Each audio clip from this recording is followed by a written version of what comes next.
And along the way, I vowed to always share everything I had, whether even if it was a proposal or a contract, anything I had in my arsenal, I would gladly hand it over to anyone that needed it because I understood that this was not a zone of competition.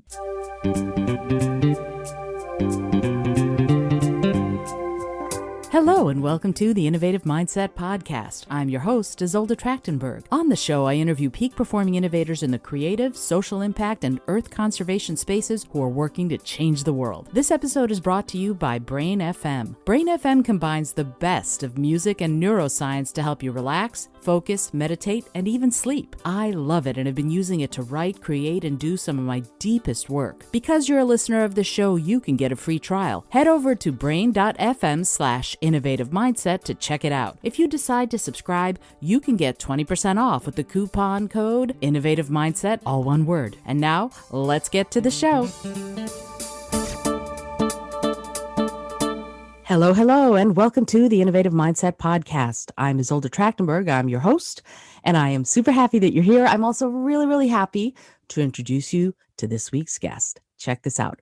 Melissa Rodriguez is the founder of Mel Rodriguez & Company, where she works alongside her digital marketing agency, Social Media Relations, to help brands digitally connect with the female, Hispanic, and millennials audiences. Most recently, Melissa started an organization called Empower Her to support and encourage the development of young women professionals in corporate and aspiring entrepreneurs. How cool is that? She and Empower Her help these women navigate their journey with the tools they need for success. In addition to all of these donations to local causes, Melissa has partnered with another marketing agency to offer workshops to struggling restaurant owners and small businesses that need tools and guidance on how to transform their brick and mortar businesses into a viable online platform. Is that great work or what? Prior to this, Melissa was a consultant for 6 years with Ernst & Young, where she specialized in the media and entertainment sector, working alongside clients such as Disney and its subsidiary ESPN. Melissa's transitioned her skill sets towards helping brands with an interest in the Hispanic market utilize emerging digital trends to stay relevant and at the forefront of these consumers. Wow, Melissa, thank you so much for being on the show. Welcome. Thank you so much for having me, Isolde. I'm so excited. I have so many questions. I first want to start with this notion you have of, and I love it, obviously, this notion you have of being very socially responsible, and especially to the Hispanic market, as you say. I was wondering if you could talk to me a little bit about how did that start? I mean, you went from Ernst & Young, which isn't necessarily known. I don't know if I'm speaking out of turn, but it's not necessarily known as the forefront of Ernst & Young's sort of company mission is to be socially responsible. But you have this mission to be socially responsible. Where does that come from? How did you get it? And what do you do to follow that mission that you have? You know, I think it was really easy for me and very natural for me to craft and build a business that felt socially responsible to me. Mm-hmm. And a part of that is because I already had the experience of working for a really large company and seeing what was possible and seeing what I liked and what I didn't like and what I would change. Mm. So the power in coming from a corporate environment is that it teaches you so much.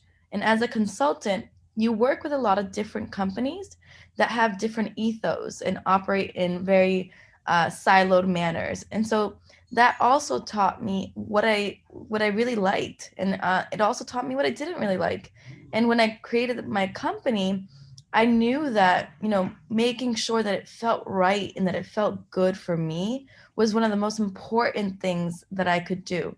I understood at that point already that I could be successful and make money doing anything I chose. Mm. And so once you know that, once you've overcome that fear, that limitation, you are then free to do exactly what you want to do and to do it the best way you can, that in a way that serves the humanity in the world.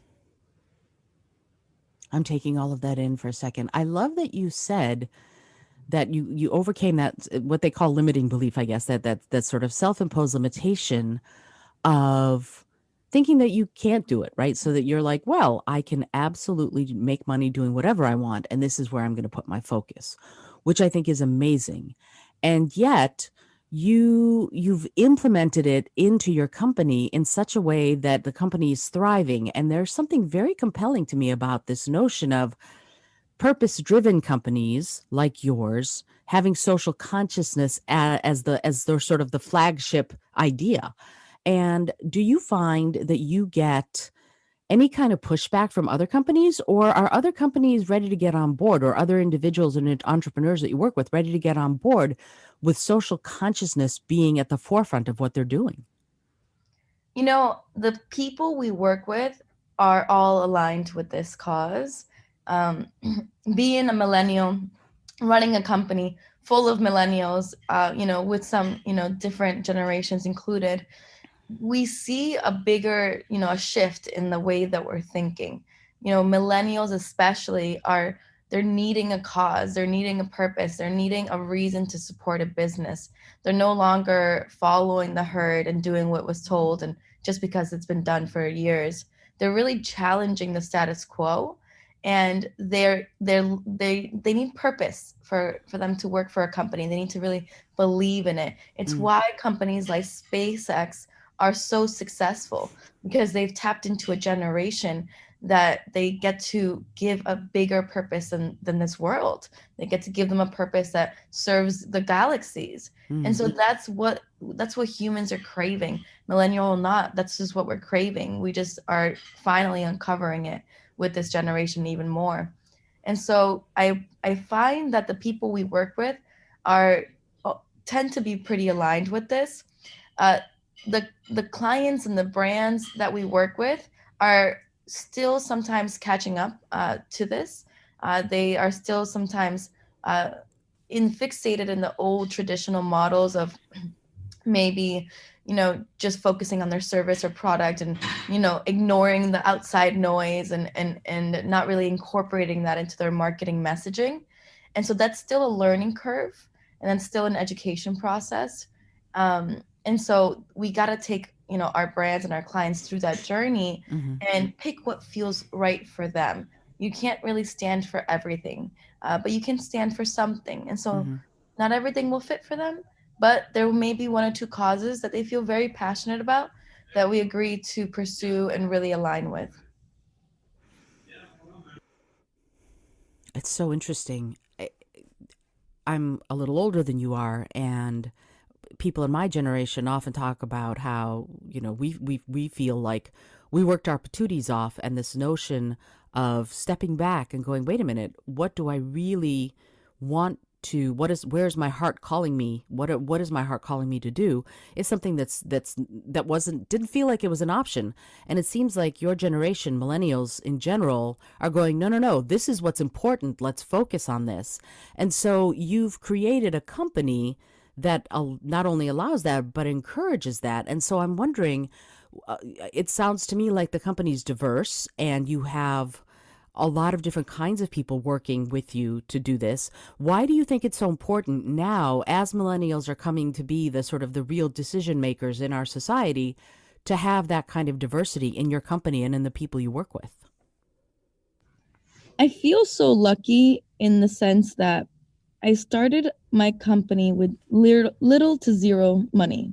And that forced me to be very practical Mm, and clever, I guess, with how I spent my resources and mm-hmm, who I hired and brought onto the team. But what that did naturally is it brought a team full of people that were really connected to what was happening in the world.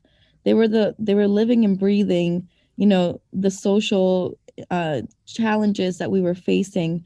They were the consumers that brands are trying to reach, whereas they were not super ingrained or um, fixated on the book smarts of marketing. mm, They weren't just coming from experience of 10 or 20 years of marketing experience working for a big brand.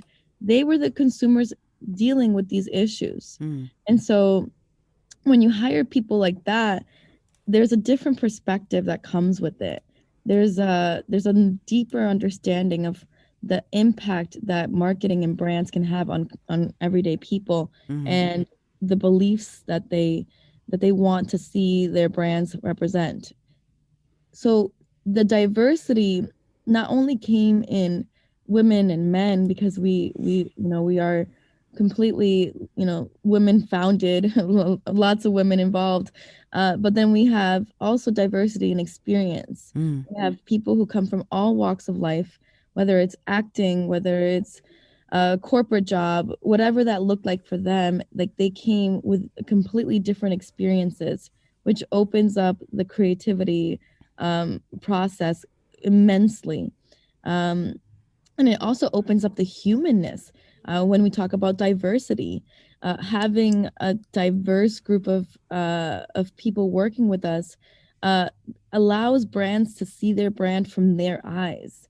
There has been so much feedback that has come from diverse team members around content created by our brands that they would have never really seen or heard had they not put it in front of that person, because they don't see the things that people from different walks of life see. Latinos, they catch different nuances than a Afro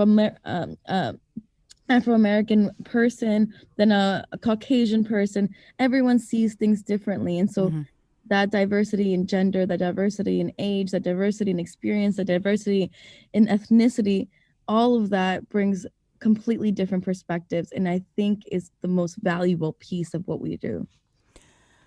I think that's so wonderful. It's interesting that you are able and interested in focusing on that diversity because, for example, you hear a lot about that 18 to 49 or 18 to 24 age bracket that most marketers market to traditionally. And yet there are lots of people outside of those small time, years as far as age that are still able to be part of the conversation. So I'm so excited that you are interested in pursuing reaching those people and in getting their feedback, your staff, your staff members' feedback on catching those nuances. I don't know if I'm going to say this right, but I'd love to know traditionally, how do you think they're different? How would an African American person versus a Latino person versus a Caucasian person or a Native American person, how would they approach the same thing differently? And how would you try to reach them differently for a certain kind of product that perhaps has that social impact as its founding principle?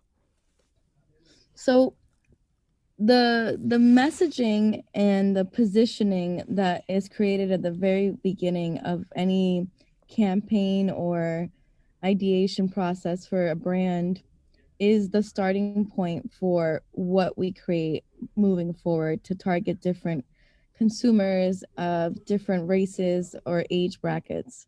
And so the first level is really understanding the values of each of these different groups of people. Mm. While we all have shared values, which is the most amazing thing to uncover, there's also individual values that are higher on the list for Latinos, for example. Family is one of the highest values that you'll see common across the Hispanic bracket. Mm-hmm. And that's just really, really important to them. And so that may not be number one for the Caucasian, group. There is always people who feel family is important to them, and that's not just ethnicity specific. However, even studies have shown that there's just a greater percentage in certain groups than others. And so knowing that helps you craft creatives that connect a little bit differently. So Mm-hmm. now that's layer one, right? Let's just say layer one is family. Now, that's great because I will connect with a wide group of people. But then layer two could be what you do with your family. So Latinos may associate family time with gathering around the kitchen table and loud music blasting and lots of food everywhere, rice, beans, and chicken, and all of the good stuff that your mom cooked for you, and your grandma sitting at the table because that's just how it is. And so now that's layer two, right? That may be a little bit different. The food being displayed is a little bit different because of where, this group of people come from, the Caribbean, Mexico, a wide range. So again, if you're reaching the African American community, you may see different food on that table. You may see different things happening with their family. They may have different fond memories of their family. And so that's layer 2. And then we keep going, and then we peel it back even more to layer 3 of what they're saying, of how they talk to each other, the words they use. You see how we're going, like the deeper you peel the onion and the deeper you go with this process, the more specific it gets. And the key is not to separate, but to create a bridge between brands and these community groups. It's to help people feel like, you get me. Oh, you really get me. You understand my like my heart, you know, my emotions. And like, this is the brand I want to associate with because they get me.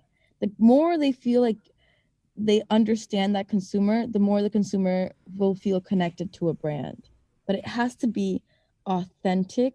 It has to come from the right place, and it has to be done right, and it has to be done with the right people in the room. The conversation has to happen with the type of people you're trying to reach in the room. It's interesting that you say that last part, that it has to be done with the types of people. I read something very interesting in a book recently, and it was essentially that the story you want to tell isn't necessarily the story that the people you're telling it to want to hear. So you have to tell them the story in the way they can hear it best.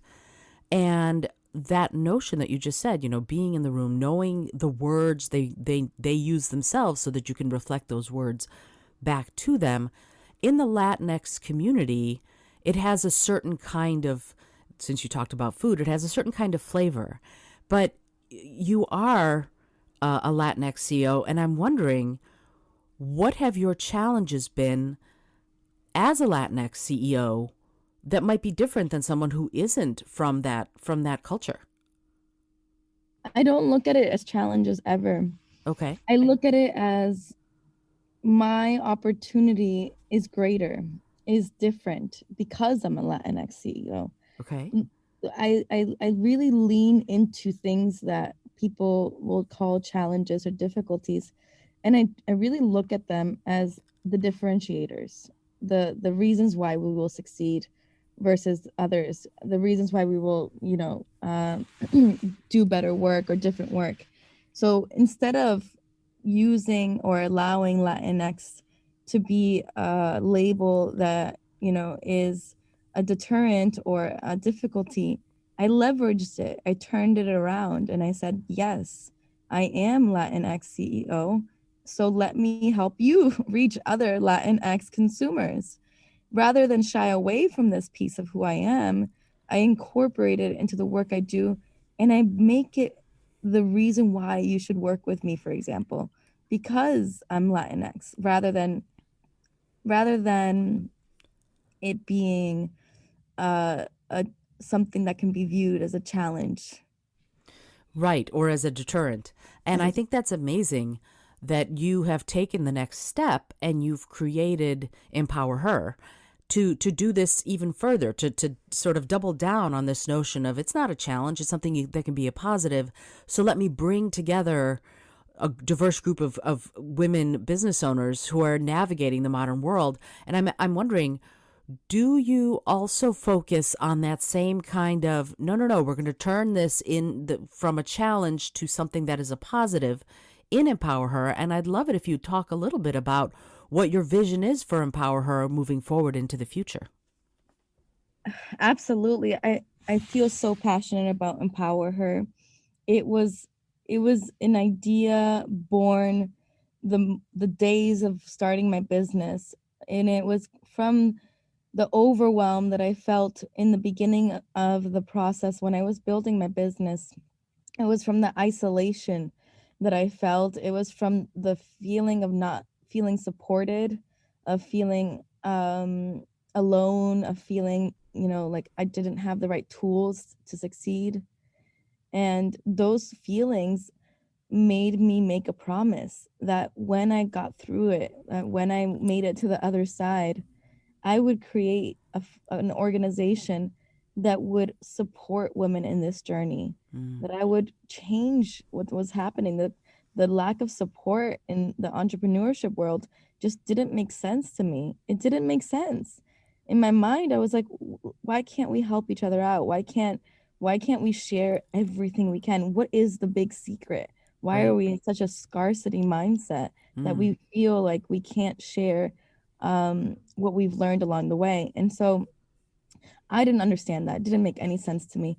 And along the way, I vowed to always share everything I had, whether even if it was a proposal or a contract, anything I had in my arsenal, I would gladly hand it over to anyone that needed it because I understood that this was not a zone of competition, that we're not competing against each other. That's just not how it is. The reality is your competition is probably someone you don't know and is pursuing the same work you're doing, but your friends are not your competition, like Mm. your peers are not your competition. And so that's Empower Her. Empower Her is a community of women that are looking to, whether they are looking to change careers or start their own businesses or needing support along their corporate journey. It's a community founded on support and a no holds bar, come as you are type of organization, not clicky. No membership necessarily is going to surpass you from the other person. Like, this is really an all inclusive organization that changes the conversation around support and doesn't just talk about it, but really shows up and gives everything we have. Oh, I love that. I wish I lived closer to you so that I could join maybe. That sounds amazing. I love that you are that it's no holds barred, that there's nothing in here that sounds like you're going to give up the bank to be part of it, that it's just about giving the wisdom of people who've come before you, which I think is incredible. And yet we're still in this notion, capitalism and competition. So what does Empower Her do to help people be to help them in the long term? Like, yes, you can give advice and all that. Do you have events that you run to help people on a more concentrated level? And if so, how does that happen? Yes. So the good news is, Isolde, that you can be a part of it. Oh, yay. While I know, while we started with live events in Los Angeles, it evolved. With COVID, we evolved with COVID, and in adapting to that, we created virtual events. Oh, And wonderful. so it is the first Friday of every month. We host a different speaker. We encourage all of our members to join. We advertise it to the general public, and we really invite anyone that feels called for that topic. Like, for example, our next topic in November is going to be around prosperity and how to unlock that prosperity Mm. for yourself. Mm-hmm. Anyone feeling called to a topic like that shows up to the space and really gets to be a part of a engaging and interactive conversation where you can ask all the questions you want. You can show up on video and ask the question if you want. And you really can get whatever you came for, you can get that out of the event. And then you can continue your journey with us by joining Empower Her, the online platform where women are in there supporting and sharing resources and holding events and just having a whole community of women that are there to support and to give each other resources and to help each other out. Oh, that's wonderful. I'm in a little bit. I'm going to ask you to share all those links so that anybody who's listening can definitely get involved and Empower Her and learn more about your business. But I'm also wondering about Empower Her. What is the breakdown as far as, because we've been talking about age? What is the breakdown of the ages of the women? Is there a group that's more represented, or is it more like women of all walks of life are showing up? Women of all walks of life are showing up. It is so beautiful to see women who are there's women who are just starting their career, there's women who are transitioning, but then there's a lot of women who are at the they're empty nesters. They're at a Mm. different stage of their life. Mm-hmm. And they're like, okay, great. My kids are off. They've started their own life. Now I have more time to do the things that I love. And they're coming in and showing up and excited to learn from the younger millennials that are all, social media savvy. But then the millennials get to learn from this older generation that has so much acumen and experience, and they bring so much wisdom to the table. So it's a beautiful dance of cross cultures, but cross ages as well. Oh, that's so wonderful. I love that, and I'm gonna have to figure out how to join. You said something that I'm curious about. You said that the millennials learn from the different generations, and the sort of older generations can learn from the millennials.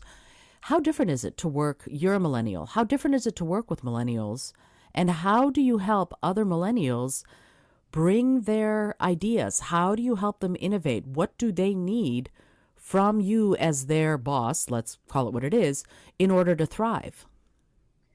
They, anybody, I believe, even across generations, needs freedom to create. Mm, They need the permission to go off and think and come up with the craziest ideas that they can, and they need the freedom to express those ideas, to share those ideas without getting shut down, without feeling judged, without feeling like they're doing something wrong.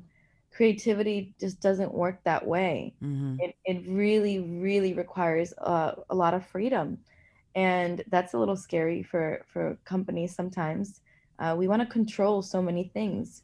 And while systems and processes are powerful to help organize a creative, there is certain elements you should never control, and that's the creative process. mm. And you give them guidelines, you give them, the goals, and then you just let them create, and you celebrate when they create the craziest things and the craziest concepts. You celebrate them, and even if you don't leverage or use them, you continue to encourage that type of thinking, because creativity really is a muscle, and the more you exercise it, the better and stronger it gets. I love that you said that. Yay! I love that notion of creativity being a muscle. You know, when I speak at companies and organizations on innovation, on having the freedom to create, these are the kinds of things that I say that we need. Every employee in any organization needs to have the freedom to create, the freedom to innovate, the freedom to ask what if. And so hearing you say that from this successful place is just, it's like, yeah, it's catnip to me. It's wonderful. And yet we are in sort of different industries, you and I. When you as someone who works in marketing to help these small businesses elevate themselves and succeed, do you ever have a tough time getting them to understand that? Or is it something that works really easily, that they go, oh, this is a different way of doing business. This is a different way of marketing that I might be used to. Is it easy, or do you have a tough time getting them to buy into that? So we serve a different type of market where a lot of the companies we work with have actually been established for 10 years, maybe 20 years or more. Ah, okay. And so that's a different conversation, because they have really been accustomed to the traditional methods that they've used up until now, and very grassroots efforts sometimes, from starting in a basement to phone calls and to getting cash slid under their door. The craziest ways to market their business and grow. And they did a great job. They usually come to us having their own success for their own rights and their own merits. And now they just see a new era opening up, which is digital relationships are starting, and it's a new arena for them. They know they have to play in it. They just don't know how, and how not to mess up when they do. And so it's a fun conversation, because we're not convincing them that digital is important. They already recognize that.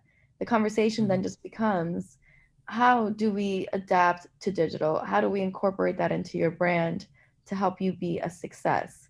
What does that look like for you? And what are the traditional methods we don't want to drop, because it is important to always keep what was been working for you, and then do something new in tandem, so that you diversify a little and you mitigate the risk of, getting outdated or not adapting quick enough. That's so interesting. We do tend to sort of, as we go on in things, tend to get stuck in our groove, and it's asking ourselves to think differently, that something different is possible. Mm. And when you grew up with social media, it sounds like it was something you adapted to and embraced early on.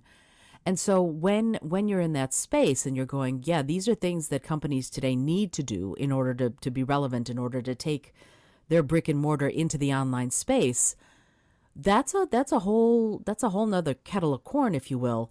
That transition of I have a brick and mortar store, but now I'm going to diversify into the online space can be very challenging. What sort of ideas and support does social media relations bring to companies that might have that I don't know, fear or anxiety about making that transition? So that's a good question. As we're looking at transitioning a traditional retail or brick and mortar business online, the first thing we want to think about is who is our audience?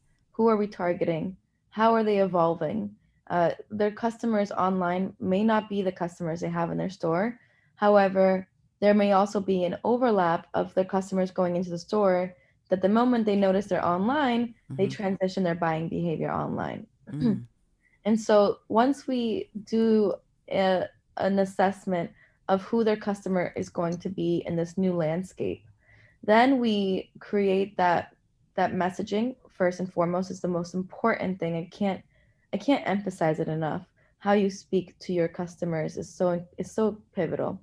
And so we create that messaging and then we create the visuals that speak to them. Again, everything is online. So you really have to overcompensate for that traditional feeling of touching a product, smelling the space, or interacting with a human. And so now the challenge becomes converting and translating that onto a digital platform. And so having things like a chat feature on your website that really, still creates that connection with somebody at the location. Having proof points on a website that shows when somebody bought the last product and what it was and where they're from helps customers feel like they're not the only ones in the store. Mm. Having the right creative in the homepage, the first thing you see, maybe their most popular items, at the front and center, is like having a product front and center in display at a store. And so it's really just translating what's really successful and what works offline onto an online platform with the new customer in mind and the new messaging and creative at the forefront. That's fantastic. I'm sorry, I'm taking these pauses because I'm sort of listening and taking in everything you're saying and processing it. So I love the notion of let's make this online experience be more personal. It feels like, right? We're going to have a chat feature. You're going to be able to see what was the last thing purchased. These are all ways to make the new online customer more comfortable, I would imagine. And so I'm wondering, in your mind, does that translate to any industry, any type of business that wants to go from brick and mortar to an online space? Or are there some that are better suited for that? Are some businesses better suited to be offline? No, no, no. I mean, as far as the types of things you're talking about, like we're going to make a chat feature available. We're going to have somebody that you can talk to. We're going to have something that keeps being personalized almost to the new online customer coming into this new store that's now online. Is there a store or a type of business that's better suited to that kind of personal touch? Or do you think all businesses, all industries need that kind of personal touch in order for them to succeed? So it's interesting you asked this question because it just yesterday I shared some data and statistics with our clients around the need for personalization. And a couple of just data points to share that came up.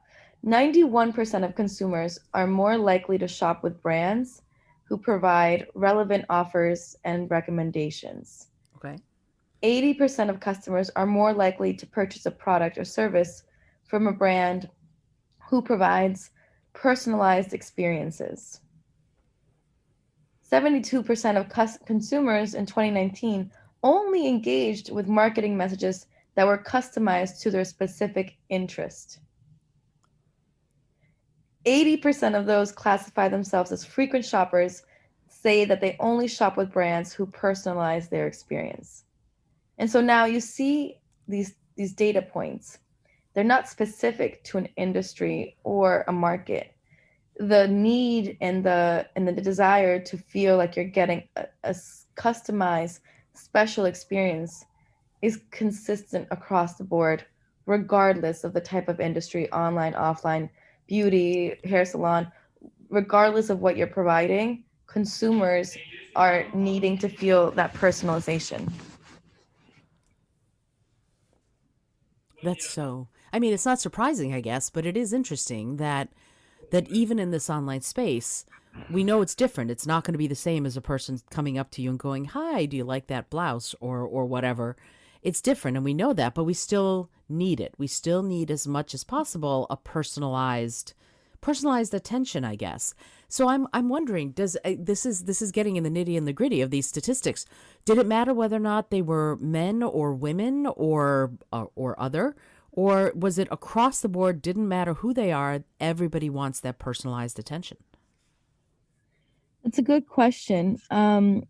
The study didn't divulge the gender of the respondents in terms of like the ratio Mm-hmm. of what they said in terms of the personalization. So it doesn't go into that level of detail. It is a good question. I would be curious to dive a little bit more into that. But on a very blanket general level, making it personal, personalizing your marketing message is is very common and is very expected. I'll give you an example on the gender level. Okay. When you're creating a creative for men specifically, it's gonna feel and look a little different than when you're creating a creative for a woman. Mm-hmm. And we had one example of a friend's company I worked with that he was a trainer and had a boxing gym, and the image we chose for women to market was his, like the physique. It was the way you can look after you work out and you can feel Mm. great. Whereas men don't really want to see, don't want to necessarily see a guy's physique or body. They may want to see a woman's physique or body, or Ah. you see. And so personalization isn't just like knowing someone's name, it's knowing how to cater that marketing message to what that gender prefers.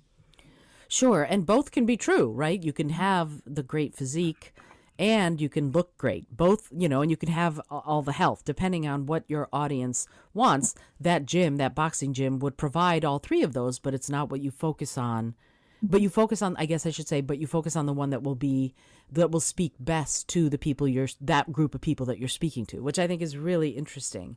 Yes, I, that's the messaging and positioning. That's the magic of the. There's so many layers to us. There's so many facets to us, but you don't always introduce yourself with all of it, right? You read the room, you think about what matters most to this person that I'm talking to. Oh, mm, they're a marketing expert.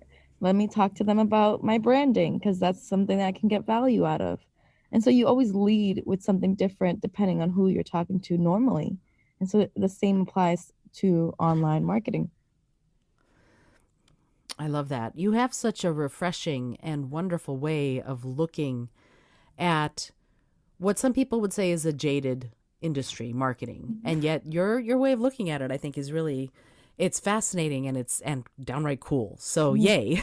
Yes, I love hearing that. That's awesome. Yeah, I'm not jaded. I'm not jaded. No, obviously you're not, and yet it's not like you don't work hard, right? You work really hard, and you're doing it because you love it. But I'm wondering, to take it a little bit into a slightly different direction, how do you do it? Is it just because you're doing what you love, or do you have any secret routines or anything that you do to keep yourself so motivated, so optimistic, and so inclusive?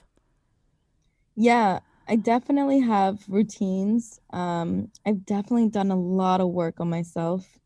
I think being, an entrepreneur and venturing off on your own is one of the most challenging things you can choose for yourself. And so it forces you to really dive deep into books.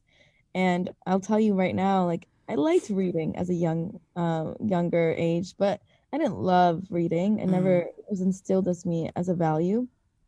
And so when I started my business, I had no choice but to start reading Sure. and learning and going into these different categories of books of self-help and how to build a business and traction and like how to, organize a business. And those books really helped me. That in combination with creating a morning routine that sets up my day to feel like I have control and power over my day versus it having the power over me has been super pivotal. One of those things that I do in my morning routine, and again, it's not perfect. There will be days we miss it, and that's okay. I'm okay with that. But when I do it, I see the difference. And one of them is it's actually a 6 phase meditation process Mm. that was coined by Vishen Lakhiani. I might be butchering that, but he is the founder of Mind Valley, which is an amazing organization. Mm-hmm. And his 6 phase meditation goes through the journey of feeling the gratitude that you have for your life and envisioning what you want next and really getting clear on that picture of what you want and feeling as though you already have it. Letting go of anything that you have any grudges you're holding on to, having forgiveness for that, and then blessing your day to fulfill whatever you need it to happen, that it happens for you. And that's so powerful because it recenters you quickly. 20 minutes, it recenters you. If you have time, you journal about it. If you have time, you take a walk and think more about it. And then that's only 1 hour if you really calculate it. But that 1 hour just gave you so much power and peace, and it levels your emotions so that you don't react to things quickly. Rather, you process and take a step back before responding. And that, I really believe, is what helps me navigate a really, really intense, crazy days. Otherwise, I don't think I could do it. It would be too much. My emotional mind, I wouldn't be able to handle it if I didn't take care of myself first. I love that you said that. I love that you meditate. I'm a big meditator myself, and this notion, what you talked about just a second ago, of the way I like to say it is the difference between reacting and responding is how many breaths you take between what happens and what you do about it. So there's this moment where we have a choice, I think, to decide how we're going to be in the world. And it sounds to me like you've made a decision to be a certain way, to be this open person, but who also looks for the best in people and the best in yourself.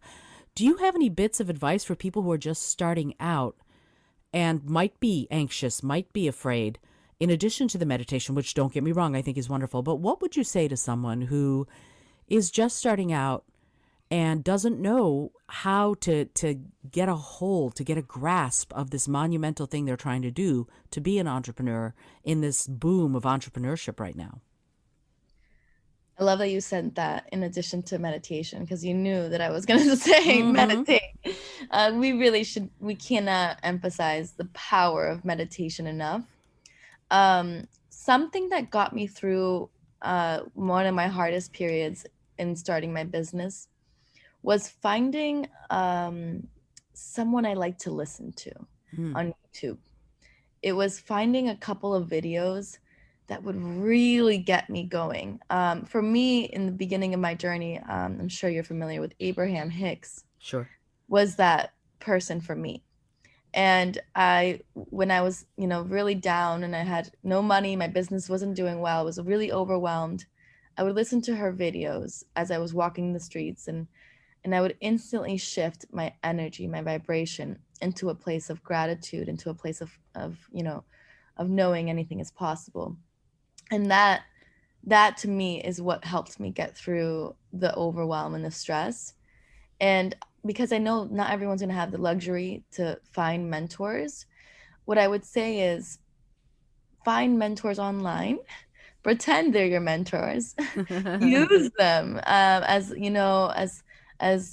the catapult that you need, or to hold the vision that you need for yourself when it's kind of dark and gloomy and you can't really see it for yourself.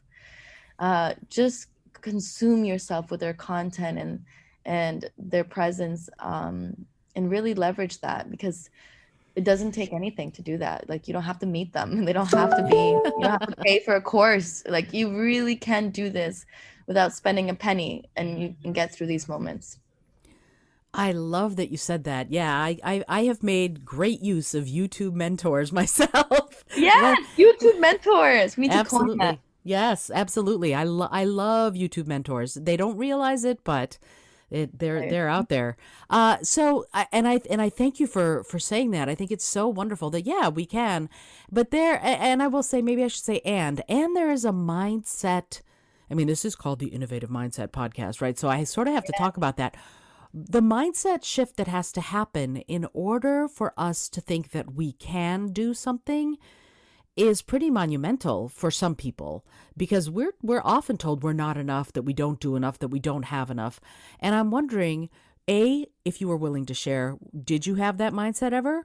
And if you did, how did you overcome it? And if you didn't, what advice would you give to someone who is having trouble shifting that mindset from an I can't place to an I can and I will place?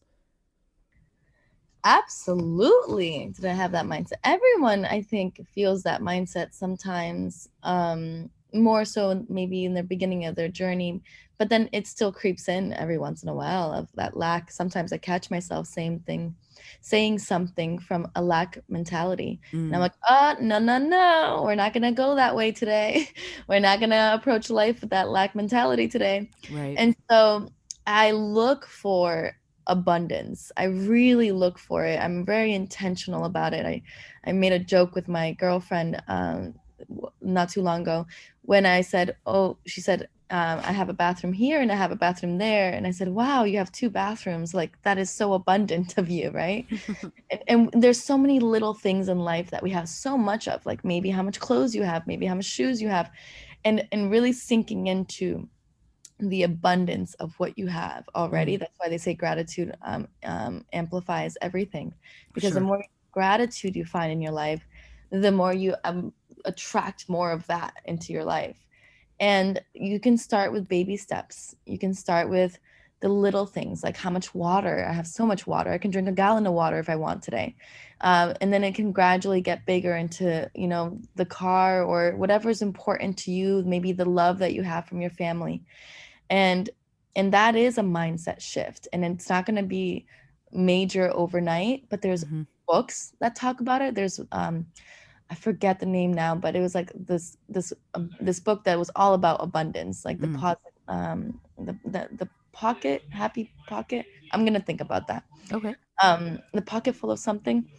Um, and it was a beautiful gift that spoke all about, I am abundant. I am rich. I am successful. And a really important mindset shift that I want to mention here, because this is really key, is making sure that you have a really good relationship with money. That is a huge mindset shift that a lot of people don't realize they have to make. A lot of people hear, I am rich, I'm successful, I have a lot of money, I love money. And I say that all the time.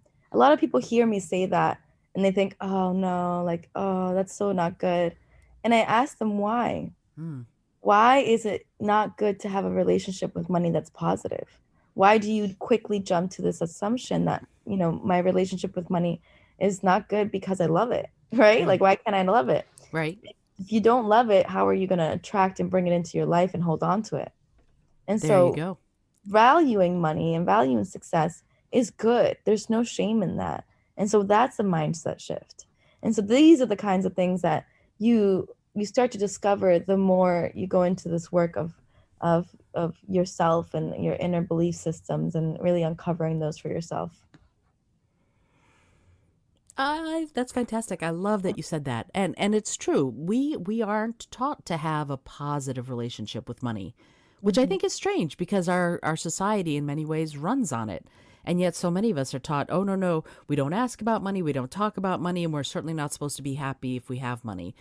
And it's a weird thing because I think you can be wherever you are in your money journey, if you will, you can be grateful for what you have now, and then want to do something differently or more in the future. And there are I'm going to start saying YouTube mentors all the time. Quote, I'm coining that today. There are YouTube mentors out there that will help you. And I love that you gave a couple of those people earlier. And I think I'm going to probably look and put some of that stuff in the show notes, links to some of those. If you would be willing, Melissa, to give me your favorite ones, I would love it. And then we'll put them in the show notes. Speaking of the show notes, I would love it if you wouldn't mind, because I think people learn differently, if you wouldn't mind giving me the social channels where people can find both you and your company, so that anyone who wants to find out more about what you're doing and how you're doing things, it would be really great to have. Absolutely. I would love to connect with anyone that wants to connect with me. I love to meet new people. As far as connecting on social, my Instagram is Melissa, my name, RINC. And the great thing about my Instagram is that it has a link to Empower Her. So, sorry, it's sold that you can sign up for Empower Her, the platform, with the link on my bio, or you can also just use that link to find out when the next event is, which is in November. Awesome. So you have an array of options there. Our company is smrelations.com. Sorry. Oh, no worries. Take your time. In fact, go ahead and mute yourself, and I'm just going to talk for a second. Go ahead and mute yourself. Go get a drink of water or something. So here's the thing about what Melissa's talking about, and I love that she's mentioning this notion of looking for the resources. One of the things that happens to us is there seems to be both a wealth and a lack of resources, because there's so much stuff out there that we don't know where to start. So one of the things that you can do is you can start by, you can Google, you can go to YouTube. YouTube is like the second biggest startup engine or search engine in the world. You can go to YouTube if you are interested in changing your relationship with money. For example, you can maybe do that. Do a search and figure out how do I change my relationship with money? And I am sure there are YouTube videos out there. There are also books out there for that, changing your relationship with money, changing your mindset, and looking at how you can do things differently in order to make sure that you are in the best mindset that you can be in order to pursue your goals. So that's something that you can do today. You can also check out, I have a feeling, I have not checked out recently Melissa's Instagram, but I have a feeling there's all sorts of really cool stuff in her Instagram account that will help you elevate yourself and get into a mindset that's more about gratitude and abundance. And you can see that it works. I mean, listen to her talk. She's obviously got her stuff going on. Melissa, are you back? I'm back. Yay. All right. Cool. Awesome. So yeah, I just spent a little bit of time telling people they absolutely need to check out your Instagram account. I haven't been there lately. I was there a while ago. But yeah, I mean, that's one of the things that we can do. We can all like Empower Her does. We can bolster each other up. We can help each other. And I think that that's great. So you had started talking about your website, and if you could give that URL again, just so that we have it, that'd be great. Absolutely. So you can check out our business. It's smrelations.com, and you'll find our site. You can find information on us, what we do, and how to contact us. Fabulous. And do you have a LinkedIn also for either you or the company? I do. We have a LinkedIn for my company, and we have a LinkedIn for myself. Look up Social Media Relations on LinkedIn, and you will find our LinkedIn company. And then for myself, if you go to linkedin.com/in/Mel Rodriguez and Co, you will find me. Perfect. Awesome. I'll also put all of that in the show notes so that you can link to it and I mean, tap that link and get to the various things, whether it's Instagram or LinkedIn or the website itself. Melissa, thank you so much for being here. This has been such a great conversation. I have just one last question that I ask everybody who comes on the show. And it's a strange little question, but I find that it yields some profound answers. And the question is this: if you had an airplane that could skywrite anything for the whole world to see, what would you say?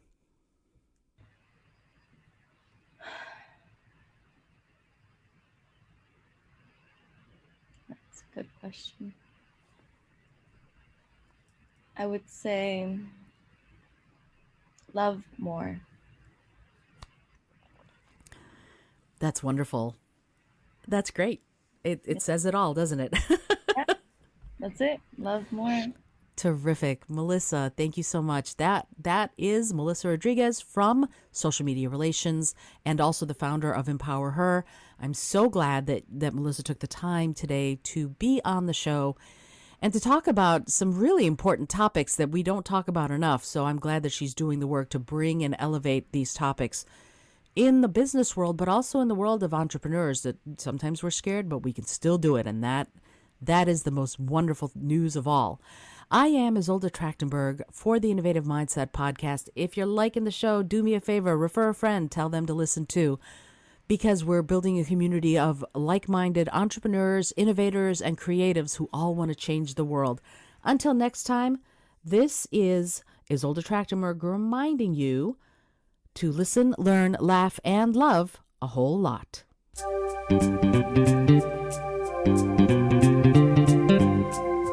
Thank you so much for joining me today. I really appreciate you being here.